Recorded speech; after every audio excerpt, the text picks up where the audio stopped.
Na trajetória de um de vocês, como líderes, qual foi o pior momento que você, quem decidir responder, passou que pensou em jogar tudo pro alto?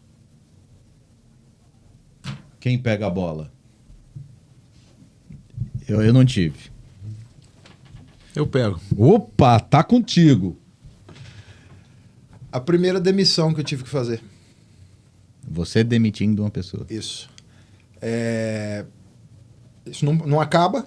Isso faz parte do processo de amadurecimento, de construção de equipe. E eu sempre digo, nunca me acostumarei a isso.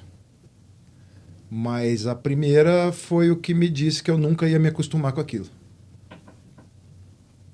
E quando você percebeu que não ia se acostumar com aquilo, é porque era um desconforto muito grande? É porque, em certa forma, você não concordava? Ou não, você concordava, mas sabia que aquilo ia pesar? Como que foi isso? Você está tomando a decisão sobre o destino de alguém. Depois você acaba entendendo e vendo. Citei um exemplo aqui agora de que você... às vezes a pessoa volta em você e fala, putz, você me ajudou, fiquei com raiva naquele momento, mas depois eu vi que era isso que tinha que acontecer. Não acontece por acaso. Ninguém acorda de manhã e fala, vou demitir alguém. Os motivos existem. Mas mesmo assim, emocionalmente te abala. Algum complemento? A verdade é que, como nós estamos falando de líderes e ser genuíno, né? Destruir algo para uma pessoa do bem, que tem uma alma boa, nunca é agradável. Nunca é. De todos os líderes com quem eu trabalhei, só um eu conheci que realmente é meio maquiavélico, ele é meio... A ambição dele é infinita e ele passa por cima de qualquer um. A maioria deles, todos os outros, realmente eu via que tinha o lado bom e tem esse lado. Tá? Nós temos esse lado que nós temos que tomar decisões duras e eu muito cedo percebi que às vezes você tem que demitir 20, você está salvando 50. E você tem que olhar para os 50 e não para os 20. Tá? Você tem que olhar para o propósito da empresa ficar viva.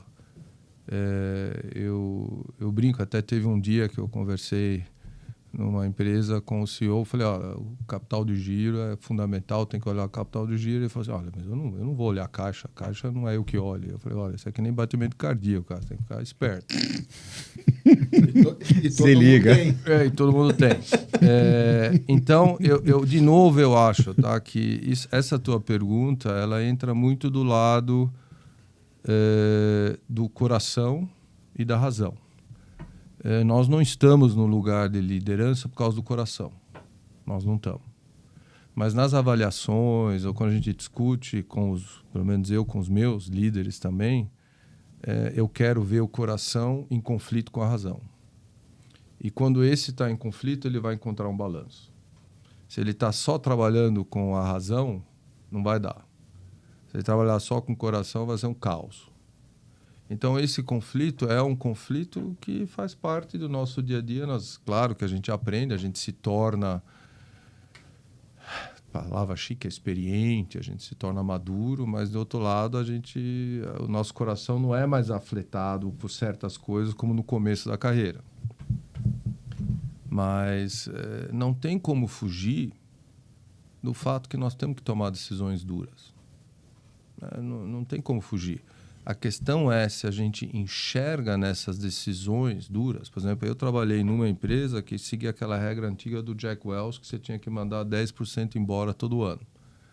Então, eu juro para vocês, na primeira conversa dentro dessa empresa com o RH, ele falou assim, olha, by the way, em novembro você tem que um dos teus 9 direct reports você tem que mandar embora. Eu falei, como é que é? Eu nem conheço os caras direito ainda. Você já tem que se preparar que eu comecei nesse caso em abril, ele falou, em novembro você tem que mandar embora. Que era a regra da empresa. Eu acho que hoje ninguém mais pratica essa regra maluca do Jack Welch. Então, a gente precisa usar o bom senso. Aí entra a inteligência, o racional, mas não podemos... Um líder genuíno tem coração. e ele sofre, ele chora, mas muitas vezes, outro dia até na frente da minha equipe, eu chorei na frente da equipe. E eu confesso que eu não me senti fraco. Muito bem. Algum complemento, Edi? Eu acredito muito que o mundo é inteligível e o mundo é bom, né? Enfim, a natureza está aí, todas as regras da física acontecem perfeitamente, então tem inteligência no mundo, né? Eu acho que tem bondade no mundo. Quando a gente olha nas organizações, a humanidade, a grande maioria dos casos que a gente tem é de pessoas boas, né? Que estão ali buscando fazer o bem, que lidam, que tem dificuldade emocional para lidar com uma demissão, mexe com a vida da pessoa, seja pela questão da humanização, pela empatia, enfim. Querem acertar. Exato, querem acertar, lógico. Tem maldade no mundo? Tem, né? O lado fraco da natureza humana sensitiva. Mas o comportamento predominante é realmente de buscar fazer o que é certo. E nas organizações, acho que o Bernardo comentou muito bem, toda demissão, ela acaba vindo endereçar uma situação que ou a própria pessoa criou ou as circunstâncias criaram, né? E são situações difíceis que a gente precisa encarar e precisa fazer e cumprir o dever, né, de quem está ali com aquela incumbência, né, enfim. Certamente é um caso que tem reflexo no todo, né? Nunca a demissão é uma situação absolutamente isolada, mas às vezes é um ponto ali de toda a estrutura que está prejudicando os demais ou prejudicando a liderança, enfim, algum motivo tem. Já escutei até que ninguém demite ninguém, é a própria pessoa que se demite, porque ela, da mesma forma que ela entrega um resultado outstanding, né, extraordinário, e ela que se promove, ela também pode acabar se demitindo se ela entregar a quem, né? Mas eu acho que a grande questão do líder é entender esse processo todo, as causas, né? Compreender a situação e avaliar para ter a convicção se o movimento de demissão é a solução melhor para a companhia e para aquela pessoa naquele momento, né?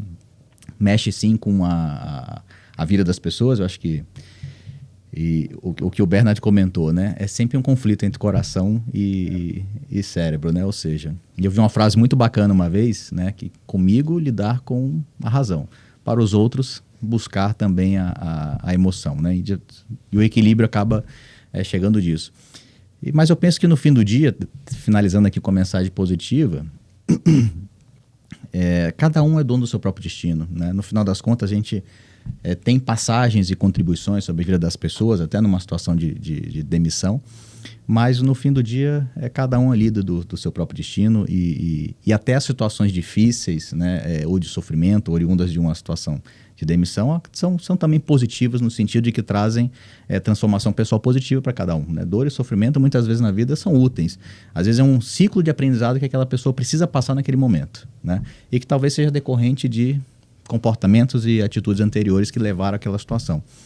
Mas eu tenho convicção que o líder genuíno vai estar aqui fazendo aquele movimento convicto de que é o bem, tanto para a companhia, quanto para aquela organização, quanto para aquela pessoa, né? E para o todo.